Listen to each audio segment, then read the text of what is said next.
versions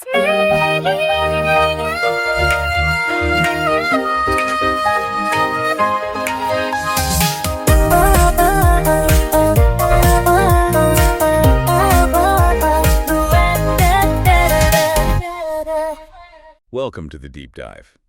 Today we're plunging into a topic that, it really defines the American experience. I'm talking about our deep foundational dependence on the car, an entire culture built around it. It really is foundational. I mean, when you actually look at the stats, they're just staggering. Ugh. We've got 92% of U.S. households with at least one car. 92%. And then a just huge 91% of all our ground passenger travel is by car. No other developed country is quite like that. And we know this car-centric life comes with massive costs for society, safety, pollution, traffic. Research even shows it can make us less happy when we feel we have to drive. Right. So the question at the heart of our deep dive today, based on this new research we've looked at, is this. Is all that car ownership really a choice, or is it basically mandatory? And that's the critical distinction we have to make right up front. Historically, in the U.S., most households without a car are what we'd call carless. Carless. Yeah. They don't have a car because of, say, a financial constraint. It's a necessity. And these households are often disadvantaged with lower mobility, less access to jobs, to services. So they're basically victims of a system that wasn't built for them. Exactly.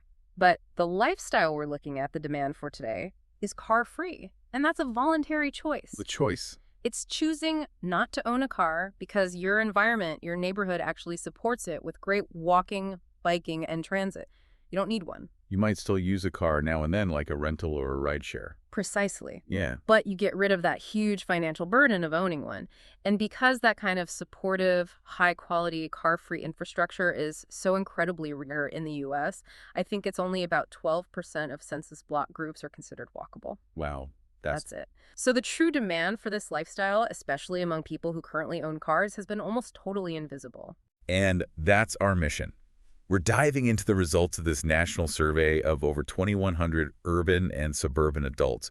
We're here to finally measure that that latent demand for a car-free life among people who have a car sitting in their driveway right now. We're going to find out how big this silent interest really is. Okay, let's just jump right into the big number, because this is where the whole story about Americans loving their cars. It immediately gets complicated. The researchers found that nearly 1 in 5 car-owning adults, so that's 17.6%, reported a definite interest in going car-free. It's a colossal number. It really is, Yeah. especially when you start from that 92% ownership figure. And that 17.6% doesn't even include the really big group of people who are kind of on the fence. Tell us about the maybes. Well, an additional 2 in 5 car owners, that's about 40.5%, said they might consider it. They're open to the idea, maybe one day if the situation was right. This just shows this deep well of potential demand that's just waiting. So let's play this out. Let's imagine that interested group, that 17.6%, could actually make the switch. If we suddenly had the right kind of housing and infrastructure for them, what would that do to our national zero car rate? The change would be transformative.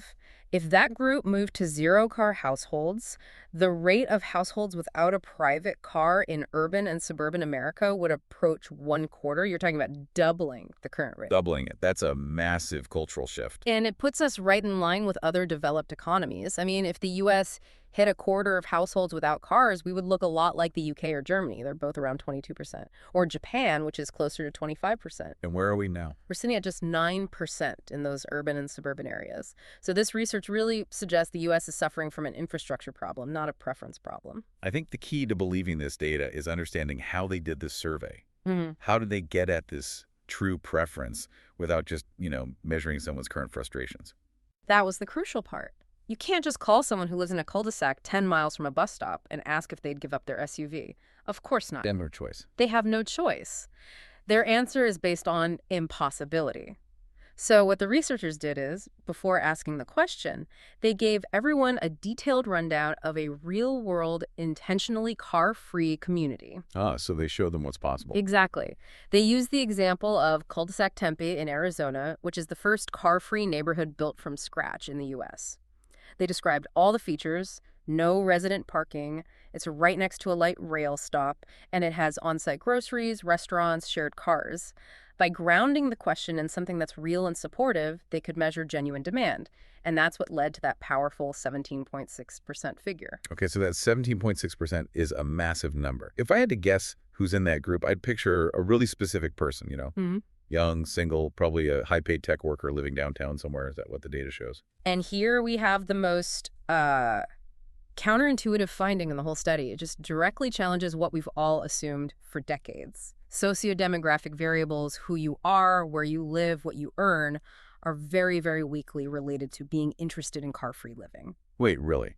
We're always told this is an elite urban thing. Statistically, the model that tried to predict interest using only demographics, Right. income, age, education, race, it had almost zero predictive power. Zero. So the image we all have in our heads of who wants this lifestyle is just wrong. Completely wrong. The car owners who are interested in going car-free are a profoundly diverse group. They're across every income level, which is really interesting because income is usually the best predictor of car ownership globally. Right. They span all ages, races, educational backgrounds, and they live in both dense urban cores and, sprawling suburbs. It's a real cross-section of America. So that immediately makes me wonder, if this interested group is so diverse, how are they different from the people who are already living without a car today? And that contrast is the key to this whole thing. The research confirms what we've known for a while. The average zero-car household in the U.S. today is still strongly characterized by lower income, lower education, and a higher chance of being a member of a racial or ethnic minority group. They are, effectively, that disadvantaged carless group. It's a necessity. So the people who are interested in going car-free are looking for a high-quality lifestyle of choice, one defined by convenience. But the people who are currently car-free are mostly dealing with a necessity forced on them. Precisely. It's a complete inversion. So the challenge for policymakers isn't just about serving that traditional disadvantaged group. It's about recognizing and then building for this massive, diverse, and sort of aspirational group that wants to make a choice. Okay, so if demographics don't predict who's interested, what does? Let's talk about experience and attitudes, because the sources show that's where the real story is. Behavior is key. Absolutely. The factors that really matter are behavioral. What have you done in the past? And what are your travel habits now? It suggests that this willingness to go car-free isn't really an inherent personality trait. It's a learned experience. And what's the biggest factor when you look at past behavior? The power of just having done it before is huge. Simply having lived without a car at some point in your past shows a really large positive relationship with being interested now. Even after you control for everything else, that prior experience makes people significantly more likely to want to do it again. That makes perfect sense. It's like you have the know-how. Yeah. You already know the bus routes, you know the logistics. It's not this big, scary, unknown change. Right. It lowers that perceived burden. And that learning curve applies directly to what people are doing right now. For example, regular transit riders are much more likely to be interested in car-free living than people who never take it. And I assume the same is true for walking or biking. Same thing. People who walk or use a bike or scooter at least once a week show more interest. These are people who have already formed some non-car habits. And on the flip side, you have the really dependent drivers. If you're someone who agrees with, say, I have no choice but to drive as much as I do, I'm guessing you're not very interested. Not at all. And that heavy reliance is the biggest barrier. People who use a car for 95% or more of their trips are way less likely to be interested. You see this self-reinforcing loop. Yeah. Car habits lead to more car habits. Okay, so behavior is a huge piece of the puzzle. But what about attitude? When people say no, is it just practical or is there an emotional part? I'm thinking of that car pride idea. Oh, it's deeply emotional. It's psychological. A lot of policy talk is about, environmentalism, but the data shows that's only weakly related to interest here. The biggest attitudinal barrier is just liking cars a lot. Being uninterested is really strongly associated with what the study calls car enjoyment. We can all relate to that, I think. The car has been sold to us for a century as more than just transport. It's identity, it's freedom, it's status. It's a really powerful cultural thing. It is. And if you look at the top reasons from the 42% of people who said no to the car-free idea, they weren't about logistics, they were about feelings. Almost half, 49%, chose the answer, Driving makes me feel free and independent. For freedom. And 47% picked, I enjoy driving. 40% said they didn't want to give up the flexibility. The feeling of freedom often just completely outweighs the practical cost savings of ditching the car. And that's the real challenge for cities and planners, isn't it? It's not just about building a bus lane. It's about how you create an environment that gives people that same feeling of freedom and independence, but without needing a 2-ton metal box to get it. Mm. So let's bring this all back to policy. Yeah. We've got this huge, diverse group, nearly 1 in 5 car owners, who want to change. But we know the U.S. landscape doesn't support them, with only that tiny 12% of walkable areas. That is the massive disconnect. The demand is there, but the supply of these kinds of supportive, high-quality places to live is just artificially constrained by decades of rules designed only for cars. That's why housing in those few walkable neighborhoods is often so incredibly expensive. So these findings really seem to validate a lot of the urban reform movements we're seeing. They're not just for some niche group. They're aligned with a pretty broad public interest. Absolutely. We're talking about things like zoning reform to allow for more density and mixed uses so you can actually walk to a store. We're talking about getting rid of these old minimum parking requirements. If a builder doesn't have to provide 3 parking spots for every apartment, they could build housing that caters to a car-free life, and maybe for less money.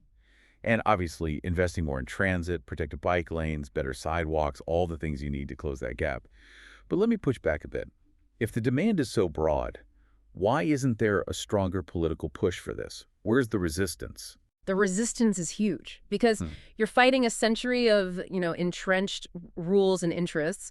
When you try to remove parking minimums, you get major pushback from existing residents who are used to easy parking and are afraid of more traffic. And that diverse group of interested people, the 17.6%, they haven't really organized into a single political movement yet. Their interest is latent, it's in their heads, but maybe not in their voting yet. So policy isn't just about building stuff. It's about making the change feel less threatening and more possible for the average person. That's the big lesson from the behavior section. Policy has to facilitate, not just allow. Every new bike lane or faster bus route is a kind of learning experience for people. It gives them a chance to form those non-car habits, which reduces the psychological barrier to maybe, one day, giving up their car. You're essentially building confidence through infrastructure. This has been a really fascinating deep dive. It shows us that American car dependency isn't nearly as much of a universal preference as we might think from the ownership numbers. The latent demand for a chosen car-free life is real, it's big, and it comes from a surprisingly diverse group of people. The core finding really is that it's not about who you are demographically. It's about what you've experienced and how you feel about driving. That past experience with walking, biking, or transit is what builds the confidence people need to imagine a different kind of life. And that sends a very clear signal to policymakers. If you build the environments that offer high-quality alternatives, the people are there. Indeed. Now, here's a final provocative thought for you to consider as we look to the future. We're heading into this new era of mobility, tech, electric cars, autonomous vehicles. But these vehicles, they still take up a ton of urban space. They still need a lot of infrastructure. So the question is, will making the car cleaner or easier to use through automation actually satisfy this demand for a genuinely car-free lifestyle?